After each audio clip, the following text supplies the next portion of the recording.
నా పేరు నాగరాజు బొంగురం. మాది హబ్షీపూర్ విలేజ్, దుబ్బాక మండల్, సిద్దిపేట్ జిల్లా. నేను MSc biotechnology Hyderabad central university నుంచి చదువుకున్నాను. తర్వాత ఒక 4 సంవత్సరాల పాటు రీసెర్చ్ అండ్ డెవలప్మెంట్లో జూనియర్ సైంటిస్ట్గా పనిచేశాను. తర్వాత 4 సంవత్సరాల పాటు క్వాలిటీ అసిస్టెన్స్ డిపార్ట్మెంట్లో అసిస్టెంట్ మేనేజర్గా జాబ్ చేశాను. మన క్వాలిటీ అనేది మన యొక్క ఆరోగ్యంలో ఉండాలి. మనకు ఎట్లాంటి జబ్బులు రాకుండా బ్రతికినంత కాలం ఆరోగ్యంగా ఉండాలన్న లక్ష్యంతో, తపనతో నేను ఉద్యోగాలన్నీ మానేసి వ్యవసాయం చేయడం జరుగుతుందండి. పరిశోధన అనేది కేవలం 4 గోడల మధ్యలో కాదు, వ్యవసాయ క్షేత్రంలో జరగాలన్న ఉద్దేశంతో రీసెర్చ్ అండ్ డెవలప్మెంట్ని వదిలేసి ప్రకృతి వ్యవసాయం చేయడం జరుగుతుంది. మా యొక్క ప్రకృతి వ్యవసాయ క్షేత్రం పేరు వ్యవసం the qualified and trained natural farmers అండి. మా దగ్గర దాదాపు 5.5 ఎకరాల్లో వరి, 1 ఎకరం పండ్ల తోటలు మరియు 1/2 ఎకరంలో వివిధ రకాల కూరగాయలు, అల్లం, పసుపు అన్నీ సాగు చేస్తుంటాము. సుభాష్ పాలేకర్ గారు మరియు మధ్యప్రదేశ్లోని సాగర్ ప్రాంతానికి చెందినటువంటి ఆకాష్ చౌరసియా వీళ్ళ వద్ద శిక్షణ తీసుకుని వీళ్ళ దగ్గర నుంచి నేర్చుకున్న ప్రతి ఒక్క పాఠాన్ని మరియు మా సొంతంగా మేము చేస్తున్నటువంటి పరిశోధన అంతా మా క్షేత్రంలో చేయడానికి ఏకైక కారణం కర్త, కర్మ, క్రియ 3 అన్నీ కూడా మా యొక్క తండ్రి గారైన బొంగురం రాజిరెడ్డి గారండి. మంచి భోజనం అందరికీ పెట్టాలన్న ఏకైక కాన్సెప్ట్, ఏకైక దృక్పథంతో మా నాన్నగారు చేసినటువంటి ప్రోత్సాహం వల్ల మేము ఈ యొక్క 7 ఎకరాల్లో ప్రకృతి వ్యవసాయం చేయడం జరుగుతుంది.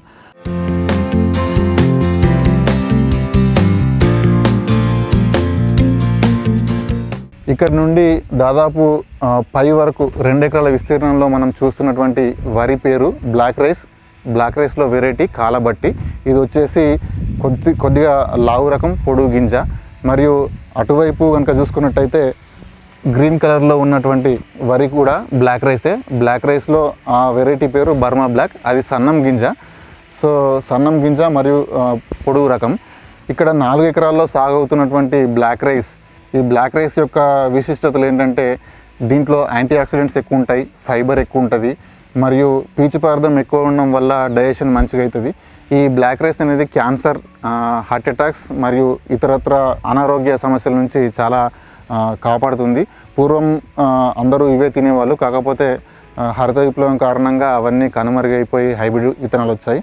బ్లాక్ రైస్లో దాదాపు 12 రకాలు ఉంటాయని చెప్పేసి చెప్పుకొచ్చారు. ప్రస్తుతానికి నా దగ్గర 3 రకాలు ఉన్నాయి. సో బ్లాక్ రైస్ ఈ యొక్క కాలబట్టి యొక్క పంట వ్యవధి వచ్చేసి 135 రోజులు. బర్మా బ్లాక్ వచ్చేసి దాదాపు 120 నుంచి 130 రోజులు. సో ఇంత విస్తీర్ణంలో బ్లాక్ రైస్ వేయడం జరిగింది. కాకపోతే దీని మార్కెటింగ్ వచ్చేసి జీకట్ అండ్ డక్కన్ ముద్ర వారి కొలాబరేషన్స్తో మేము మార్కెటింగ్ చేయడం జరుగుతుంది. అంటే ప్రకృతి వ్యవసాయ రైతు ఎక్కువగా కనుక ఇట్లాంటి బ్లాక్ రైస్ కనుక పండించినట్టయితే మార్కెటింగ్కి ఇబ్బంది అవుతుందన్న ఉద్దేశంతో మేము కొన్ని స్టార్టప్ కంపెనీస్తో కొలాబరేషన్లో ఉండడం జరిగింది. సో దట్ ఏంటంటే వాళ్ళు డైరెక్ట్గా ప్యాడింగ్ తీసుకుపోతారు కాబట్టి ఇబ్బంది ఏం లేదు ప్రస్తుతానికి మాకు మార్కెటింగ్ అయితే. కానీ కొత్తగా ప్రకృతి వ్యవసాయంలోకి వస్తున్న రైతు మాత్రం ఎక్కువ విస్తీర్ణంలో బ్లాక్ రైస్ అనేది సాగు చేయకూడదు, ఎందుకంటే మార్కెటింగ్లో ఇబ్బందులు ఎదురవుతాయి కాబట్టి. సో కొత్తగా ప్రకృతి వ్యవసాయంలోకి వస్తున్న రైతు కనుక, మార్కెటింగ్ లేని రైతు కనుక కుజీ పటాలి లేదటువంటి ఇంకా మైసూరు మల్లి అట్లాంటి సన్న రకాలైన తెల్ల రకాలు వేసుకుంటే మంచి మార్కెటింగ్ అవకాశాలు ఉంటాయి. బ్లాక్ రైస్ మొదటిసారి వేసే రైతుకు దాదాపు ఒక 8 నుంచి 10 క్వింటాల ధాన్యం అనేది వస్తుంది. సో బాగా డబ్బులు వస్తాయని చెప్పేసి బ్లాక్ రైస్ స్టార్టింగ్లో వేయడం కన్నా కొద్దిపాటి ఇంటి మొత్తంలో బ్లాక్ రైస్ వేసుకొని తిని దాని యొక్క పద్ధతిని నేర్చుకొని పంట మీద పూర్తిగా అవగాహన వచ్చిన తర్వాత బ్లాక్ రైస్ అనేది విత్తుకోవడం చాలా ఉత్తమం. మార్కెట్ ఉంటే, మార్కెట్ సదుపాయాలు ఉంటే బ్లాక్ రైస్ ప్రస్తుతానికి మంచి డిమాండింగ్గా ఉన్న పంటనే. కాకపోతే మార్కెటింగ్ గురించి మాత్రం డెఫినెట్గా చూసుకోవాల్సి ఉంటుంది. సో మేమైతే ప్రస్తుతానికి ఇది దాదాపు 2 నెలల 10 రోజుల పంట కాలం గడిచింది. ఇప్పుడు ఇది చిరు పొట్ట దశలో ఉంది, అంటే పూత అనేది వరి యొక్క కింది భాగంలో ఉందన్నమాట. సో ఇప్పటి వరకు నేను దాదాపు 2 సార్లు గోకృపామృతం ఇవ్వడం జరిగింది, 2 సార్లు బియ్యం కడుగు నీళ్ళు ఇవ్వడం జరిగింది, 1 సారి జీవామృతం ఇవ్వడం జరిగిందనమాట. సో పంటకు ప్రస్తుతానికైతే ఇప్పటి వరకు ఏం తెగుళ్ళు అనేది ఏం సోకలేదు. కానీ పంట వేయడం కన్నా ముందుగానే నేను అగ్నాస్త్రం ప్రిపేర్ చేసుకోవడం జరిగింది. ఇన్ కేసు ఏమైనా కొద్దిగా పంటకు చీడపీడలు అనిపిస్తే ఖచ్చితంగా వెంటనే స్ప్రే చేయడం జరుగుతుంది. బ్లాక్ రైస్ ఈ 4 ఎకరాల్లో మేబీ ఒక 15-20 రోజుల్లో కంప్లీట్గా పూత అనేది పైకి వచ్చేస్తుంది. ఇంకొక నెల 15 రోజుల్లో హార్వెస్టింగ్ కంప్లీట్గా అయిపోతుంది.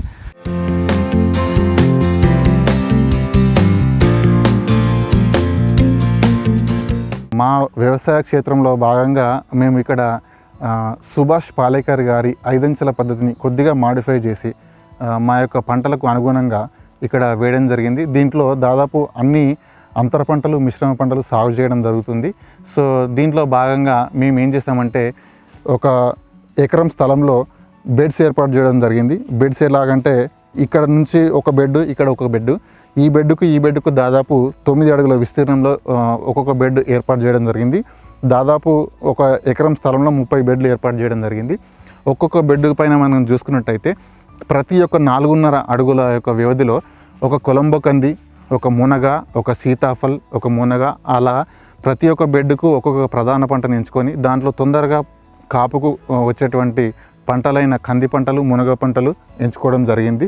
సో దట్ ఏమవుతుందంటే ప్రధాన పంట అయినట్టు ఈ బెడ్ పైన ఉన్నటువంటి ప్రధాన పంట అయినటువంటి సీతాఫల్ కాపు రావడానికి దాదాపు ఒక 4 సంవత్సరాల టైం పడుతుంది. సో అంతలోపు ల్యాండ్ అంతా మనం ఇచ్చేటువంటి పోషకాలన్నీ వృధా అవుతాయి. కాబట్టి మనం ఏం చేయడం జరిగిందంటే దాదాపు 8 నెలల వ్యవధిలో వచ్చేటువంటి కొలంబో కందిని ఇక్కడ వేసుకోవడం జరిగింది. సో ఇది 8 నెలల్లో క్రాప్ వస్తుంది. మునగ వచ్చేసి 6 మంత్స్లో క్రాప్ వస్తుంది. ఫ్లవరింగ్ ఆల్రెడీ స్టార్ట్ అయింది మునగది. సో ఈ బెడ్ పైన మునగ, కొలంబో కంది అండ్ సీతాఫల్ వేయడం జరిగింది. మరియు ఇక్కడ చూసుకున్నట్టయితే ఒక మునగ, దీనికి 4.5 అడుగుల వ్యవధిలో ఇక్కడ నిమ్మ, మరియు దీనికి 4.5 అడుగు వ్యవధిలో పొప్పడి వేయడం జరిగింది. ఈ విధంగా ఒక్కొక్క బెడ్కు ఒక్కొక్క ప్రత్యేకత ఉంటుంది. ఆ ప్రత్యేకత అనుగుణంగా అన్ని యొక్క పంటలు వేయడం జరిగింది.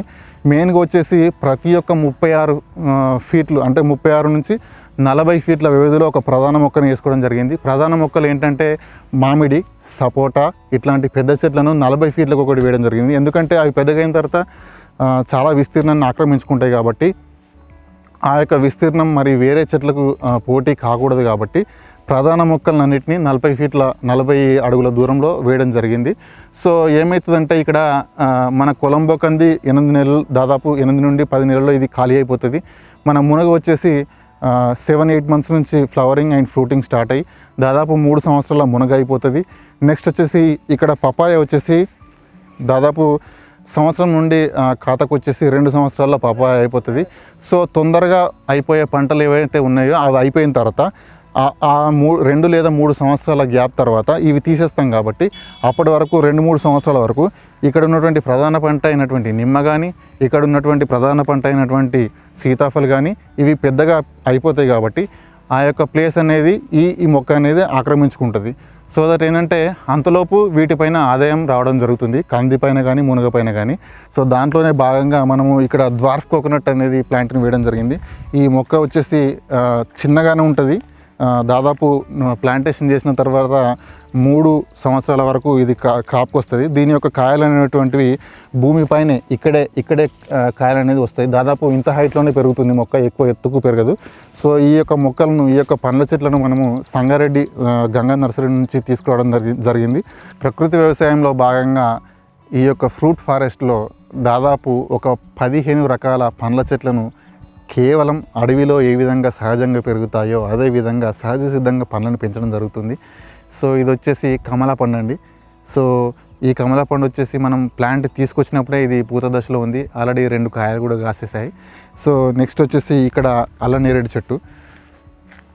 మనకు దాదాపు 15 రకాల ప్లాంట్స్ ఏమున్నాయంటే పపాయ, మునగ, కొబ్బరి, జామ, అరటి, సీతాఫల్, తర్వాత రామ సీతాఫల్, లక్ష్మణ్ సీతాఫల్, ఇట్లాంటి చెట్లు దాదాపు 15 రకాలు దీంట్లో ప్లాంటేషన్ చేయడం జరిగింది.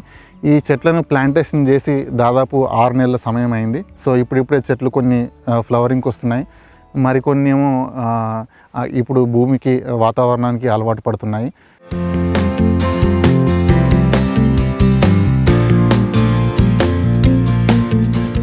ఆకాష్ చౌరేషే గారి, మధ్యప్రదేశ్లోని సాగర్ ప్రాంతంలో ఉన్న ఆకాష్ చౌరేషే గారి మల్టీ లేయర్ మోడల్ పైన శిక్షణ తీసుకున్న తర్వాత మేము ఇక్కడ అల్లం, పసుపు మరియు ఇతరత్ర కూరగాయలని అన్ని మల్టీ లేయర్ మోడల్లో సాగు చేయడం జరుగుతుంది.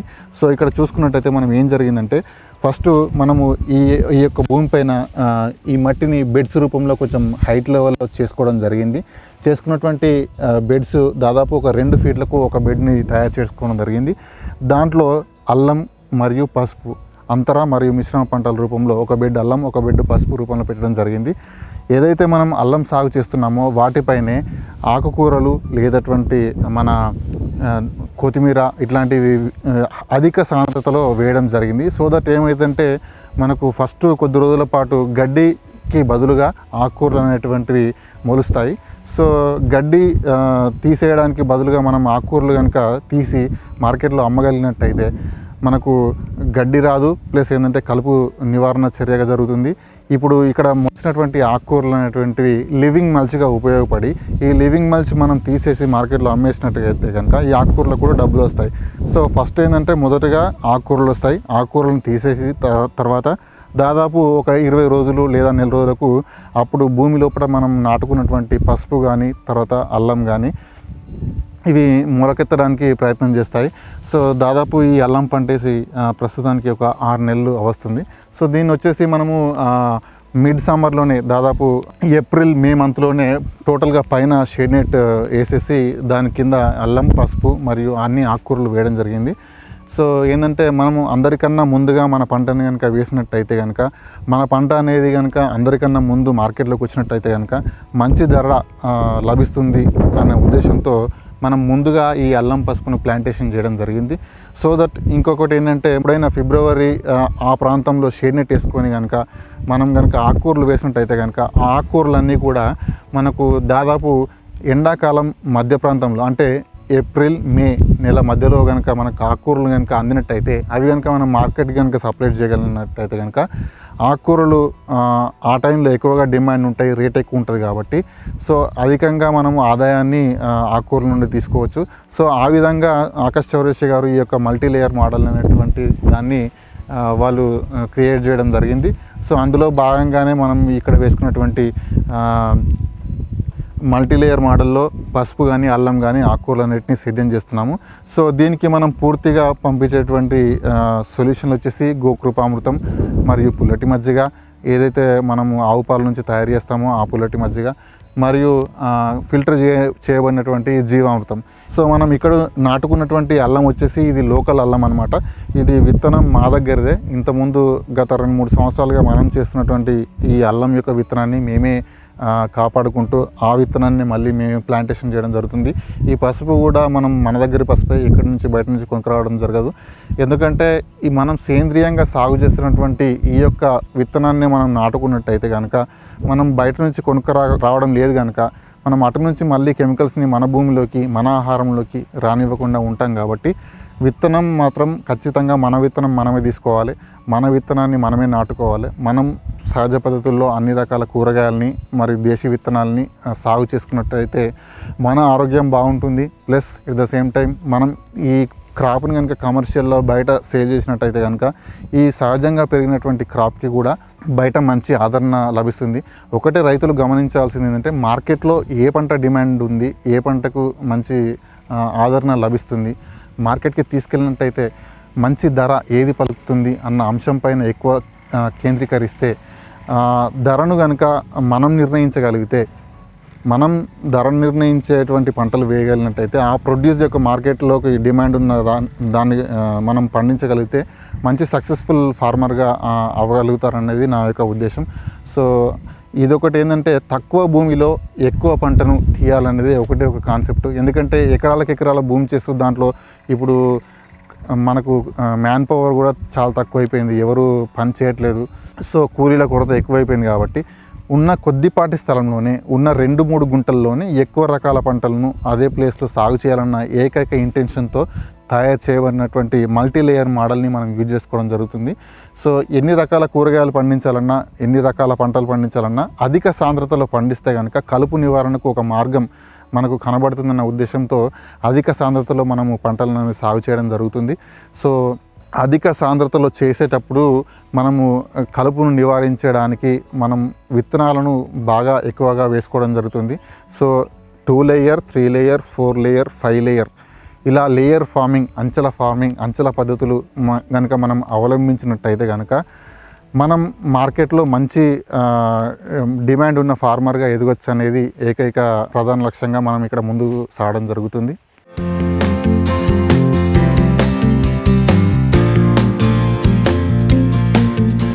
మాకు ప్రస్తుతానికి 2 దేశీ ఆవులు ఉన్నాయి, దాంతోపాటు 2 లేగలు ఉన్నాయి. సో వీటి కోసం కింద బెడ్ ఏర్పాటు చేయడం జరిగింది, తర్వాత గాడి కూడా ఏర్పాటు చేయడం జరిగింది. తర్వాత ఇవి వేసినటువంటి పేడ కానీ తర్వాత మూత్రం కానీ ఏవి కూడా వృధా కాకుండా ఈ మూత్రం అనేది ఈ కాలువ ద్వారా ఇటువైపు వస్తుందన్నమాట. ఇక్కడ దాదాపు ఒక 1000 లీటర్ల కెపాసిటీ ఉన్నటువంటి ఒక సంపును నిర్మించడం జరిగింది. ఈ సంపు యొక్క కెపాసిటీ 1000 లీటర్లు. సో దీంట్లోకి వచ్చినటువంటి మూత్రం మరియు ఈ షెడ్డును ప్రతిరోజు కడగడం జరుగుతుంది. ఇక్కడ కడిగినటువంటి వాటర్ కూడా దీంట్లోకి వచ్చేస్తాయి. అంటే మనం ఏ ఒక్క నీటి చుక్కను కూడా దీంట్లో వృధా చేయమన్నమాట. సో వాటర్ని అండ్ మూత్రాన్ని మొత్తం దీంట్లో కలెక్ట్ చేయడం జరుగుతుంది.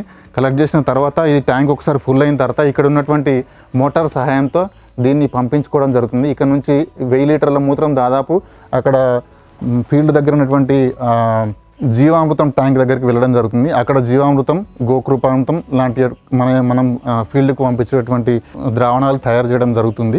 సో మొదటిసారి ఇన్వెస్ట్మెంట్ కొద్దిగా దాదాపు ఒక 50,000 వరకు ఖర్చు వస్తుంది దీనికి. కాకపోతే ఒకసారి మనం కనుక నిర్మించుకున్నట్టయితే మనకు లైఫ్ టైం దీంట్లో పశుగ్రాసం వృధా కాదు, మరియు ఆవులు నుంచి వచ్చినటువంటి మూత్రం అంటే నైట్రోజన్ సోర్స్ కూడా దీంట్లోకి వచ్చేస్తుంది. కాబట్టి మనకు ప్రతి ఒక్క చుక్క కూడా మనం వ్యవసాయానికి వాడుకోవచ్చు. సో మొదటిసారి కనుక కొద్దిగా ఇన్వెస్ట్మెంట్ పెట్టి చేయగలిగినట్టయితే కనుక ఎప్పటికీ ఇది ఉపయోగపడుతుంది.